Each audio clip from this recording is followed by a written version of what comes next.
साथियों, आज हम चर्चा करेंगे सुप्रीम कोर्ट के एक फैसले पर, जिसमें उन्होंने कहा कि क्रीमी लेयर को डिसाइड करने के लिए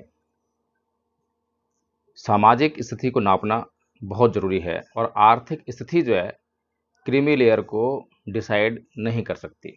आम जनता को जो है इन बातों में ना फंसकर, इन मुद्दों में ना फंसकर, कौन से मुद्दे? जाति का, धर्म का, सत्ता का, विपक्ष का, पक्ष का, इनसे अलग रहकर अपने मूल मुद्दे पर फोकस करना चाहिए, समझना चाहिए।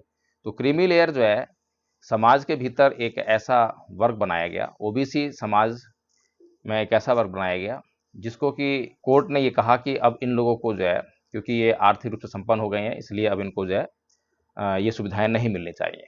लेकिन अब कोर्ट ने ये फैसला दिया कि जो आर्थिक स्थिति जो है किसी भी व्यक्ति की सामाजिक स्थिति को बयान नहीं करती है, इसलिए हमें सामाजिक स्थिति को नापना चाहिए। ओबीसी समाज में जो है ये क्रीमी लेयर लागू की जाती है, लेकिन एससी एसटी समाज में क्यों नहीं की जाती? सुप्रीम कोर्ट का तर्क है कि एससी एसटी समाज पर जो सामाजिक भेदभाव है उसकी जड़ें काफ़ी गहरी हैं, इसलिए उस पर जो है ये क्रीमी लेयर का जो फार्मूला है ये लागू नहीं होता है। तो जाहिर सी बात है साथियों, क्रीमी लेयर का उद्देश्य है सामाजिक समता स्थापित करना, समानता नहीं, समता स्थापित करना। तो सामाजिक समता का जो सिद्धांत है कि हर जरूरतमंद की जरूरत पूरी हो, और यही लोकतंत्र का भी सिद्धांत है।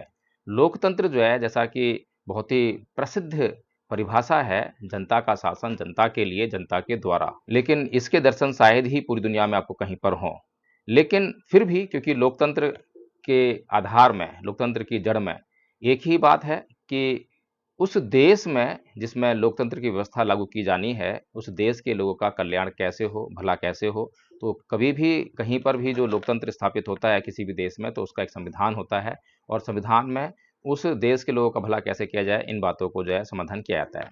अब सबसे महत्वपूर्ण सवाल कि क्या क्रीमी लेयर जो है, ये जो उद्देश्य है सामाजिक समता का, इसको पाने में सफल है? हालांकि सुप्रीम कोर्ट ने कभी भी ये निश्चित नहीं कहा है कि इससे जो है वो सामाजिक समानता या सामाजिक समता को प्राप्त करना चाहता है, बल्कि उसने जो है ये फार्मूला केवल इसलिए लगाया क्योंकि आरक्षण की व्यवस्था संविधान के अंतर्गत है, और उसमें जो है एक ही समाज के अन्य लोगों को भी उस व्यवस्था का लाभ मिलना चाहिए। लेकिन यही व्यवस्था जो है एससी एसटी जो लोग हैं उनके लिए क्यों नहीं? क्योंकि उनके भीतर भी तो एक वर्ग जो संपन्न हो चुका है, और उसके बाद जब उसके बच्चे उसी संपन्नता का लाभ लेकर और वो भी आरक्षण के हिसाब से जो है नौकरियां पाते हैं, तो ये जाहिर सी बात है कि जो संपन्नता प्राप्त व्यक्ति है उसमें और अन्य समाज का जो हिस्सा है उसमें बहुत ज़मीन आसमान का अंतर पैदा हो जाता है सुख सुविधाओं के हिसाब से।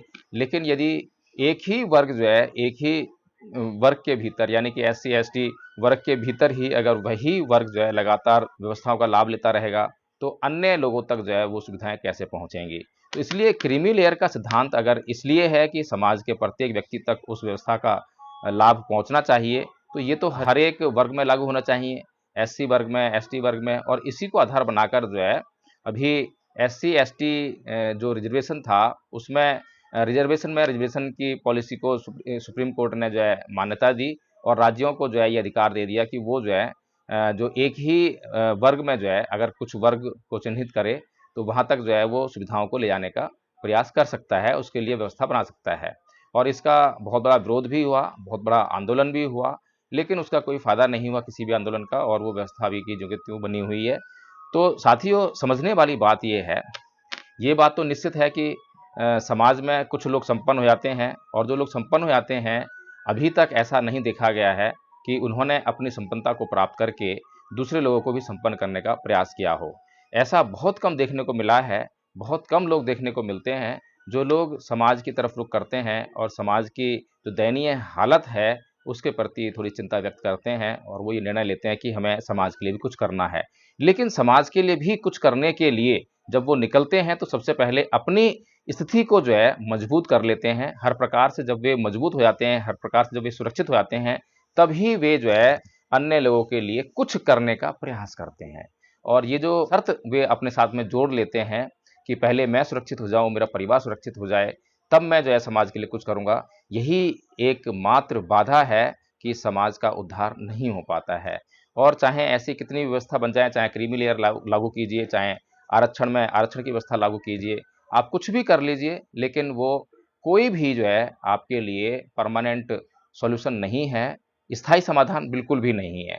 और बाबा साहेब इन बातों को अच्छी तरह जान गए थे, क्योंकि बाबा साहेब ने अपने जीते जी जिन 16 लोगों को जो है सरकार के खर्चे पर विदेशों में पढ़ने के लिए भेजा, और वो पढ़कर जो है अच्छी-अच्छी नौकरियां पाकर सेटल होकर जो है अपने जीवन में मौज मस्ती का उपभोग करने लगे, समाज के लिए उनके पास कुछ नहीं था। तो इस बात का अनुभव जो है परम पूज्य बाबा साहब डॉक्टर भीमराव अंबेडकर अपने जीवन में ही कर चुके थे, जीते जी कर चुके थे, और वे समझ चुके थे कि इस प्रकार से जो है इस समाज का कल्याण नहीं हो सकता। लेकिन परम पूज्य बाबा साहेब डॉक्टर भीमराव अंबेडकर बहुत दुखी थे, व्यथित थे और चिंतनशील तो थे ही, और इसीलिए जो है उन्होंने लगातार अध्ययन किया, सोचा, और उसके बाद एक और व्यवस्था दी कि इन लोगों के मन में जब तक ये करुणा, मैत्री, ये जो भाव है, ये नहीं जागेंगे, तब तक जो है ये अपने समाज का उद्धार कभी नहीं कर सकते। अब ये जो मामला है करुणा और मैत्री का, ये तो मामला जो है अब सांस्कृतिक मामला हो गया। आप लोग कहेंगे कि धार्मिक मामला है, धर्म की बात कर रहा हूँ क्योंकि मैं बौद्ध धर्म का प्रचारक हूँ, इसलिए मैं धर्म की बात करने लगा हूँ। लेकिन धर्म की बात जो है बाद में, क्योंकि आप लोगों को धर्म क्या है वो समझ में नहीं आता है। आप लोगों के लिए तो हिंदू, मुस्लिम, सिख, ईसाई, जैन, बौद्ध, ये सब जो है धर्म है, लेकिन धर्म ये नहीं है। ये संस्कृति का मामला है। संस्कृति का मतलब होता है हमारे खान-पान, ओढ़ने-पहनने, रहने, बात करने का तरीका, हमारा जो लाइफ़स्टाइल है, जिन बातों से तय होता है, उसको हम जो है संस्कृति कहते हैं। अब ये संस्कृति मामला कैसे है? क्योंकि अभी हमारे लाइफ़स्टाइल में लोभ है, लालच है, निजी स्वार्थ है। केवल इसी से हम अपना जीवन जीते हैं। हमारे जीवन में कभी भी जो है दूसरों के लिए कुछ भी दिखाई नहीं देता है। इसीलिए मैंने कहा कि ये सांस्कृतिक मामला है। It is a matter of lifestyle. तो लाइफ़स्टाइल को हमें जो है चेंज करना होगा। इसीलिए जो है परम पूज्य बाबा साहब डॉक्टर भीमराव अंबेडकर ने जिन 16 लोगों को पढ़ने के लिए विदेश भेजा था, उनके लाइफ़स्टाइल प्रॉब्लम थी। उनके लाइफ़स्टाइल में लोभ, लालच और निजी स्वार्थ था, और यही प्रॉब्लम जो है आज भी है। आज भी हमारे जो नेता हैं, हमारे जो बुद्धिजीवी लोग हैं, पढ़ा-लिखा वर्ग जो है, ये तमाम लोग जो हैं सभी गलत लाइफ़स्टाइल के शिकार हैं। उनकी परवरिश जो है गलत लाइफ़स्टाइल में हुई है। इसीलिए जो है उनके भीतर अपने लिए और केवल अपनी सोच है। अपने को जो है उनको एमएलए बनाना है, अपने आप को मंत्री बनाना है, अपने आप को उनको सांसद बनाना है, अपने लिए कमाना है, अपने लिए नौकरी चाहिए, अपना और अपने कुछ रिश्तेदार जिनको वो चाहते हैं, जिनके लिए उनके भीतर जो है कुछ मान-सम्मान है, बाकी दुनिया के लिए नहीं। तो इसीलिए जब तक मनुष्य की ऐसी सोच रहेगी, तो वो कभी भी एक सभ्य और नैतिक समाज का निर्माण नहीं कर सकता। तो इसीलिए मैंने एक सवाल छोड़ा था कि अगर क्रीमी लेयर से उस उद्देश्य की प्राप्ति नहीं हो रही है, तो समाधान क्या है, सॉल्यूशन क्या है? तो सॉल्यूशन तो जगज़ाहिर है, क्योंकि मैं लगातार बताता रहता हूँ, सॉल्यूशन है केवल बौद्ध धर्म। जब तक हम बौद्ध धर्म को नहीं समझेंगे, बौद्ध धर्म का अभ्यास नहीं करेंगे, बौद्ध धर्म प्रैक्टिस नहीं करेंगे, तब तक हमारी समस्याओं का हल होने वाला नहीं है। अभी आप लोग एक सवाल करेंगे कि भई बौद्ध धर्म, अभी आपने धर्मों की बात करी थी कि मैं हिंदू, मुसलमान, सिख, ईसाई इनकी बात नहीं करूँगा और आप फिर बौद्ध धर्म की बात कर रहे हैं। हाँ, मैं बौद्ध धर्म की बात कर रहा हूँ, लेकिन मैं उस बौद्ध धर्म की बात नहीं कर रहा हूँ जिससे कि आप जो है एक संप्रदाय का मतलब निकालते हैं, जिससे कि आप जो है एक समुदाय बनाते हैं, जिससे कि केवल आप एक वर्ग उत्पन्न करते हैं। मैं उस बौद्ध धर्म की बात कर रहा हूँ, उस तथागत बुद्ध के ज्ञान की बात कर रहा हूँ, उस तथागत बुद्ध के द्वारा खोजे गए सिद्धांतों की बात कर रहा हूँ, जिनको अपने जीवन में अपनाकर हमारे दुखों का समूल नाश हो जाता है। और ये सिद्धांत जो हैं, जिनकी मैं बात कर रहा हूँ, ये सिद्धांत जो हैं प्राकृतिक हैं, नितांत प्राकृतिक हैं, क्वाइट नेचुरल हैं।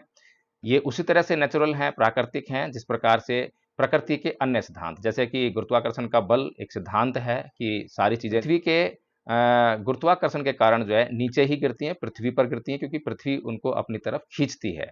तो इसीलिए जो है, ये जो नियम है, ये कोई बदलता नहीं है, चाहे कोई हिंदू हो, मुसलमान हो, सिख हो, ईसाई हो, कोई भी किसी प्रकार से जब चीज़ों को ऊपर फेंकेगा तो नीचे ज़मीन पर आके ही गिरती हैं। तो इसीलिए जो है, इसी प्रकार के सिद्धांत जो हैं भगवान बुद्ध ने प्रतिपादित किए, खोजे, और उनको जो है दुनिया को बताने का काम किया। और एक-एक सिद्धांत को जब आप पढ़ेंगे, समझेंगे, तो आपको इस बात का एहसास भी हो जाएगा कि भगवान बुद्ध जो हैं पूरी दुनिया के लिए कितने ज़रूरी हैं। तो इसीलिए ये जो आरक्षण की व्यवस्था है, आरक्षण की व्यवस्था इसलिए है क्योंकि सामाजिक स्थिति खराब है, और सामाजिक स्थिति इसलिए खराब है क्योंकि लोग जो हैं किसी समाज का हिस्सा हैं। अब ये जो सामाजिक स्थिति है, ये जो क्रीमी लेयर है, या ओबीसी, एससी, एसटी के आरक्षण की बात है, ये कौन से समाज के लिए है? मुस्लिम समाज के लिए, ईसाई समाज के लिए, या सिख समाज के लिए, नहीं, यह केवल हिंदू समाज के लिए है, क्योंकि हिंदू समाज में ही एससी पाए जाते हैं, एसटी पाए जाते हैं, ओबीसी पाए जाते हैं, और हिंदू समाज ने ही इनके ऊपर जो है अब तक बहुत भेदभाव किया है, अत्याचार किया है, शोषण किया है। इसीलिए जो है उस अत्याचार, शोषण और भेदभाव से उबारने के लिए अब सरकार और सुप्रीम कोर्ट, क्योंकि संविधान में व्यवस्था है कि भाई इनको जो है उभारना है, इनको जो मुख्य धारा है उसमें लेकर आना है, तो इसीलिए ये प्रावधानों की जरूरत पड़ती है। लेकिन परम पूज्य बाबा साहेब डॉक्टर भीमराव अम्बेडकर की सोच जो है, उस समय के तत्कालीन जो नेता लोग थे, तत्कालीन सरकार थी, उन लोगों से कहीं ऊपर थी। वो इस समस्या को हमेशा-हमेशा के लिए मिटाना चाहते थे। इसीलिए उन्होंने जो है बौद्ध धर्म की ओर रुख किया और अपने लोगों को कहा कि आप लोग जितना जल्दी हो सके उतना जल्दी हिंदू धर्म को छोड़कर बौद्ध धर्म अपना लीजिए, क्योंकि बौद्ध होने के बाद सबसे पहले तो आप एससी, एसटी, ओबीसी नहीं रह जाएँगे, केवल बौद्ध हो जाएँगे, क्योंकि बौद्ध धर्म में कोई जातियाँ नहीं होती हैं। इसीलिए जो है जब आप एससी, एसटी और ओबीसी नहीं रहेंगे, तो आपके ऊपर जो है ये जो एससी, एसटी, ओबीसी के नाम पर जो सामाजिक भेदभाव होता है, आपकी स्थिति अब तक बदल नहीं पा रही है, 75 साल हो चुके हैं, तो वो जो है आप जब एससी, एसटी, ओबीसी ही नहीं रहेंगे, तो आपकी स्थिति अपने आप एक झटके में बदल जाएगी। फिर आपके ऊपर कम से कम इस आधार पर शोषण और अत्याचार नहीं होगा। और अगर बौद्ध बनने के बाद अगर आपके ऊपर अत्याचार होता है, शोषण होता है, तो आपके ऊपर पूरी दुनिया की नज़र रहेगी। तो साथियों, इसीलिए जो है ये जो वीडियो है, इसमें जो सुप्रीम कोर्ट के द्वारा जो अभी निर्णय दिया गया है, जिसमें कि क्रिमिनल की बात कही गई है, हालाँकि मैं उससे जो है ना तो सहमत हूँ, ना असहमत हूँ, क्योंकि मेरा मामला जो है सुप्रीम कोर्ट से इस मामले में बिल्कुल अलग है। और ये जो सामाजिक व्यवस्था है, ये सांसारिक व्यवस्था जो है, इससे कहीं ज़्यादा ज़रूरी है, जो बाबा साहेब ने हमें व्यवस्था दी है। इसलिए हमें जो है भारत को बुद्धमय बनाने का प्रयास करना चाहिए, और भारत को अगर हम बुद्धमय बनाते हैं, तो ये जो संप्रदायवाद है, इससे हमें मुक्ति मिल जाएगी। संप्रदायवाद के कारण जो कलह कलेश है, उससे मुक्ति मिल जाएगी। सामाजिक समानता अपने आप स्थापित हो जाएगी, और किसी प्रकार का शोषण और अत्याचार आपके ऊपर जो है, केवल इस कारण से फिर नहीं होगा। क्योंकि आप अपनी जब पहचान को ही नष्ट कर देंगे, दूसरे की पहचान बनी रहेगी, वो बनाए रखे, लेकिन आपकी पहचान जो है केवल बौद्ध के तौर पर होगी। आपकी कोई भी जातीय पहचान नहीं होगी, और जब जातीय पहचान नहीं होगी तो जातीय अत्याचार भी नहीं होगा। तो साथियों, अगर आपको ये वीडियो पसंद आया तो इसको लाइक करें, शेयर करें, और कमेंट करके बताएं कि क्या आपको लगता है कि क्रीमी लेयर की व्यवस्था लाने से या आरक्षण में आरक्षण की व्यवस्था लाने से जो दलितों, एससी, एसटी, ओबीसी पर जो जातीय भेदभाव होता है, वो बंद हो जाएगा, समाप्त हो जाएगा, और ये लोग जो हैं समानता जीवन जीने लगेंगे, मुख्य धारा में आ जाएंगे। जय भीम, नमस्ते साथियों।